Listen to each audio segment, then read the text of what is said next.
Hey, what's up everybody? Welcome back to another video. I'm a tattooed preacher, and in this video I just wanted to take a couple minutes just to encourage who's ever going to see this in your walk with the Lord to keep going after him. I recently read Psalm 63, and one of the things that I've realized, especially about King David, is that dude, like, he loved God so much.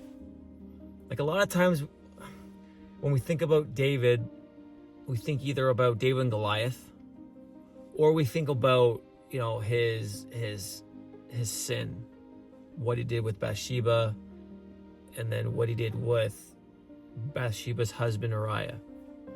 And that's kind of how he's known, or that's what's mostly talked about. But when you read the Psalms and you just see his heart for God, like in Psalm 63, where he says like that his flesh faints for God, that his soul thirsts for God. If you just stop and think about that, like what he's trying to communicate. Think about when you are so thirsty, like you're dying of thirst, that feeling that you feel where you just need water or whatever. Do you ever feel that way for God? And like, I look at that and I always feel, I'm just like, man, I don't love Jesus that way. I don't. And a lot of times when I'm reading the Psalms and I'm, you know, reading about David, it's like I read it from this theological perspective, and I can understand, like, theologically him talking about his love for God. But if I look at it from a personal level, and you feel the emotion and you feel his passion, and just like where he says, I think it's verse 4 or 5 in Psalm 63, where he says, God, your steadfast love is better than life. His steadfast love is better than life. Like, do I actually think the love of God for me is better than life?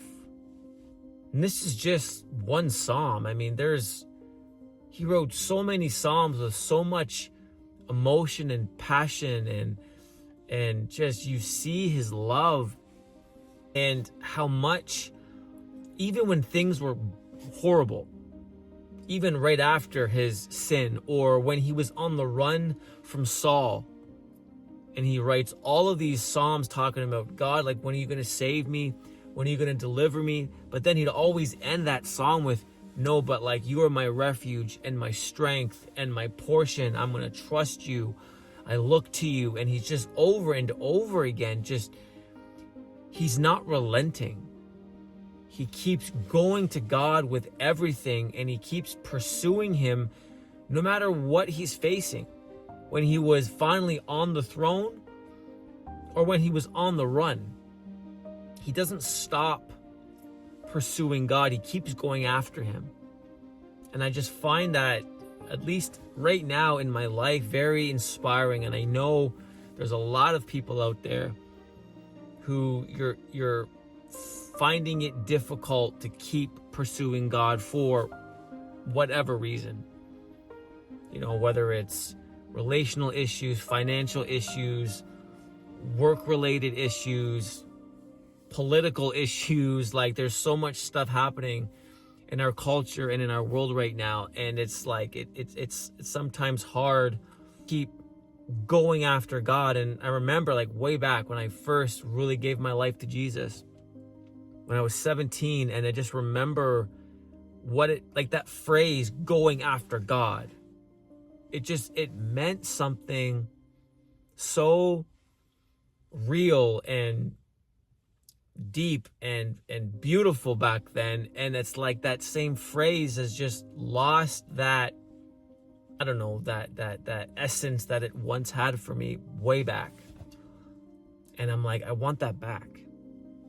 And just reading David and seeing how he expresses himself in the Psalms, and especially Psalm 63, where he just so beautifully just expresses his need and his longing for God. It's like it's just lighting that fire back in me that I once had at the very beginning, to just what it means to go after God, what it means to say, God, like, you are everything to me, and I want to give you all of me, and I want to have all of you, and I want to surrender my life. I want to,